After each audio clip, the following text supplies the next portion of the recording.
और बड़ी खबर इस वक्त पाकिस्तान से ही आ रही है। सूत्रों के हवाले से जो खबर आ रही है वो ये कि पाकिस्तानी सेना और आईएसआई का मीडिया पर दबाव है, साफ तौर पर बैन। एक तरह से आप ये कह सकते हैं कि कुछ भी बाहर नहीं जाना चाहिए, कुछ भी लीक नहीं होना चाहिए। दाऊद पर पाकिस्तानी मीडिया ने चुप्पी साधी हुई है कि दाऊद की खबर कहीं भी किसी तरीके से ना पहुंचे, ये ना दिखाने का फरमान है।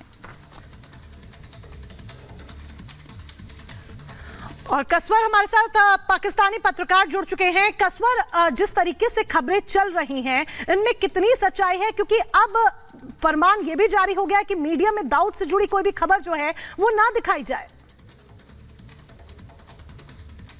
देखिए, पाकिस्तानी ऑफिशियल्स ने अभी तक ना तो इसको डिनाई किया है और ना इसके ऊपर किसी किस्म का कोई वर्ड आया है पाकिस्तान के किसी भी ऑफिशियल की जानिब से। लेकिन मैं आपको बताऊं कि ये इंतहाई पावरफुल होक्स है। आपको याद होगा कि 2-3 साल पहले भी किसी एक न्यूज चैनल ने खबर चलाई थी कि वो कराची में दाऊद इब्राहिम की डेथ हो गई है। तो बाद में पता चला था कि वो एक खबर की हद तक की थी, that was a baseless story.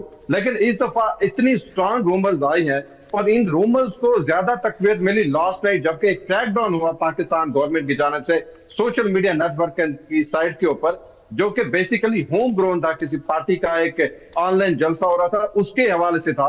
तो जब ये सारी इंटरनेट सर्विसेज रात को बंद हुई, इंटरनेट डाउन हुआ, तो उसके बाद ये स्पेकुलेशन जो थी, जो ऑलरेडी गर्दिश कर रही थी, उनको ज्यादा हवा मिली।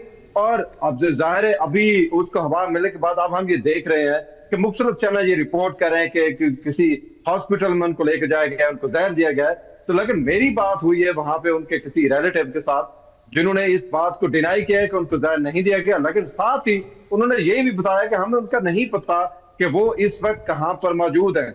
और मेरी जो बात अपने सोर्सेज से हो रही है, पाकिस्तानी अथॉरिटीज से हो रही है, कि वो मुकम्मल तौर पर लाइल्म है दाऊद इब्राहिम की प्रेजेंस के हवाले से, वो कराची में हो या इस्लामाबाद में हो, वो इस चीज से बिल्कुल नाइल्म है।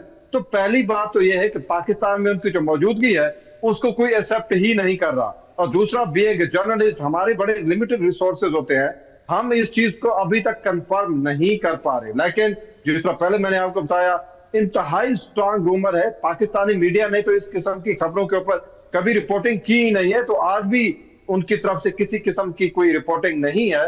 सोशल मीडिया पे एक दो सहाफियों ने एक अपने खदशे का इजहार किया है कि जिस तरह रात को पाकिस्तान के अंदर इंटरनेट की सर्विसेज डाउन हुई थी, तो हो सकता है कुछ बड़ा होने वाला हो। कुछ सहाफी दोस्त ये भी कह रहे थे कि शायद दाऊद को लेके या कुछ इस किस्म की कोई बड़ी स्टोरी हो सकती है। हो सकता है पाकिस्तानी गवर्नमेंट जो है वो नहीं चाह रही कि इस किस्म की न्यूज बाहर निकले, इस किस्म की जस्ट स्पेकुलेशन थी। लेकिन मेरे अपने सोर्सेज ये कह रहे हैं कि दाऊद कभी पाकिस्तान में रहा ही नहीं है, तो उसका सवाल ही पैदा नहीं होता कि उसको किसी कराची की हॉस्पिटल में लेकर जाया जाए। अब ये काउंटर क्वेश्चन हो रहे हैं कि अगर वो किसी कराची के हॉस्पिटल में उसको लेके गए हैं, तो कौन सी अस्पताल है? 200-300 हॉस्पिटल्स हैं और वहां पे कौन सी हॉस्पिटल में लेके गए हैं उसको? उसके बाद ये सवाल तो बनता ही नहीं है कि पाकिस्तान की तरफ से किसी किस्म की सिक्योरिटी उनको दी गई हो। जिस तरह एक मीडिया में रिपोर्ट आ रही है कि पूरे का पूरा फ्लोर जो है उसकी सिक्योरिटी टाइट कर दी गई है। तो पाकिस्तान में इस किस्म से इस दाऊद इब्राहिम की स्टोरी के हवाले से किसी किस्म की कोई हलचल नहीं है, सिवाय इसके कि एक दो यूट्यूबर्स ने एक खदशे का इजहार किया कि शायद पाकिस्तान में बहुत कुछ बड़ा होने वाला है। जाहिर है पाकिस्तान के अंदर इनकी मौजूदगी एक बहुत बड़ा एक